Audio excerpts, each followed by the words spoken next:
21 अगस्त 2023 बहुत विशेष तिथि है। सावन का तो महीना चल ही रहा है। ऐसे में अगर नाग पंचमी आ जाती है तो गुरुजी पंडित प्रदीप मिश्रा जी के बताए विशेष उपाय करके आप इस तिथि का अधिक से अधिक लाभ प्राप्त कर सकते हैं। उसी श्रृंखला में कुछ विशेष उपाय हैं, जिसमें सबसे विशेष उपाय नाग पंचमी का यह है कि आपको अपने घर से एक कलश जल लेकर शिवालय में जाकर वह जल शिवलिंग के ऊपर अर्पित कर देना है। श्री शिवाय नमस्तुभ्यम या फिर नमः शिवाय या फिर ओम नमः शिवाय बोलते हुए आपको जल अर्पित करना है। और गुरुजी ने यहाँ तक कहा है, यदि नाग पंचमी के दिन अपने घर से जो व्यक्ति एक कलश जल शिवलिंग पे अर्पित कर देता है, उसकी 7 पीढ़ियों में भी अगर कोई पड़ा हुआ हो, तड़प रहा हो, उसे मुक्ति प्राप्त हो जाती है। वह जल महादेव उसे प्रदान कर देते हैं, जिससे वह तर जाता है। तो नाग पंचमी का यह विशेष उपाय है, जिसे आपको करना ही है। साथ में नाग देवता की पूजन भी कर सकते हैं। बढ़ते हैं गुरुजी के बताए दूसरे विशेष उपाय की ओर। हाल ही की कथाओं में गुरुजी ने अलोनी गोबर के कंडे की भस्म वाला एक विशेष उपाय बताया था, जिसमें आप देख सकते हैं अलोनी गोबर के कंडे से तात्पर्य वह कंडे से होता है जो गाय जब गोबर देती है, जब वह वहीं पर रखा रखा सूख जाता है, कड़क हो जाता है, जिस पे आप हाथ का स्पर्श नहीं करते हैं, तो ऐसा कंडा अलोनी गोबर का कंडा कहलाता है। मतलब आपको अपने हाथ का स्पर्श किए बगैर उसको कोई स्वरूप नहीं देना है, ऐसे ही आपने रोड से उठा लिया, वह अलोनी गोबर का कंडा कहलाता है।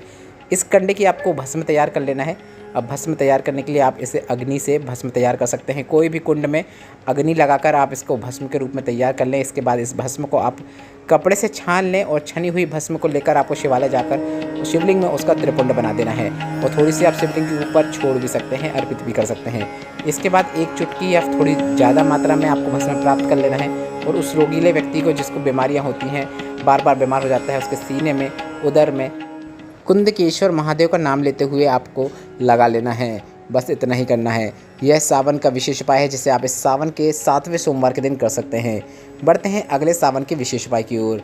अगर आपके घर में बहुत बीमारियां रहती हैं, एक के बाद एक कोई ना कोई बीमार रहता है, तो आप एक शमी पत्र इस सावन के महीने में शिवलिंग पर जरूर अर्पित करें। अगर आपको शमी पुष्प मिल जाता है तो वह भी अर्पित कर सकते हैं। शमी पत्र रोग बीमारियों को दूर करता है और शमी पुष्प घर में धन संपदा की वृद्धि करता है। शमी पुष्प मिल जाए तो आप शमी पुष्प वाला विशेष उपाय भी इस सावन के महीने में जरूर कीजिएगा। बढ़ते हैं सावन में किए जाने वाले अगले विशेष उपाय की ओर। वैसे तो यह एक ऐसा उपाय है जिसे आप कभी भी किसी भी दिन कर सकते हैं, क्योंकि यह एक मनोकामना पूर्ति उपाय है और इससे अच्छा सरकारी नौकरी प्राप्ति और अपनी मनोकामना महादेव तक पहुंचाने वाला शायद ही कोई उपाय हो। आपको बेलपत्र की बीच वाली पत्ती में शहद लगा लेना है।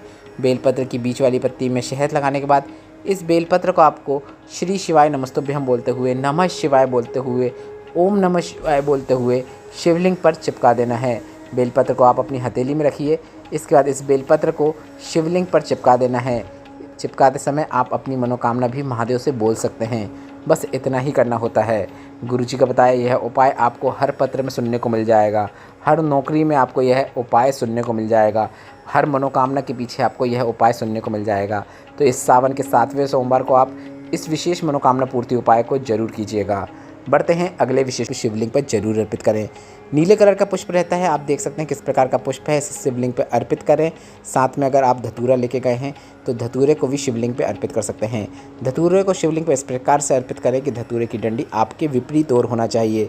गुरुजी के बताए इन उपायों को आप किसी भी सोमवार को कर सकते हैं, पर सावन सोमवार में यह उपाय करने का फल आपको अधिकता में ही प्राप्त होने वाला है। बढ़ते हैं अगले विशेष उपाय की ओर, जो कि इस आप सावन सोमवार में कर सकते हैं। अगर आपके घर में बहुत लड़ाइयाँ होती हैं, सभी सदस्य आपस में लड़ते रहते हो, सास बहू की नहीं बनती हो, माँ बेटे की नहीं बनती हो, घर में लड़ाई गृह क्लेश का माहौल बना रहता हो, तो आपको एक विशेष उपाय करना है। आपको गाय का देसी घी लेकर शिवालय चले जाना है और शिवालय जाने के बाद माता अशोक सुंदरी के स्थान पर इस गाय के देसी घी का आपको लेपन करना है।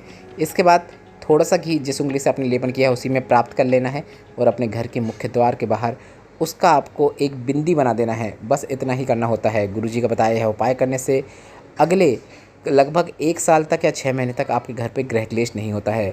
यह उपाय आप प्रत्येक 6 महीने में एक बार करेंगे तो इसका लाभ आपको निरंतर प्राप्त होता ही रहता है। गुरुजी का यह बताया विशेष उपाय आप किसी भी सोमवार में कर सकते हैं और इस सावन सोमवार की विशेष तिथि में करके आप अधिक से अधिक लाभ जरूर प्राप्त कीजिएगा।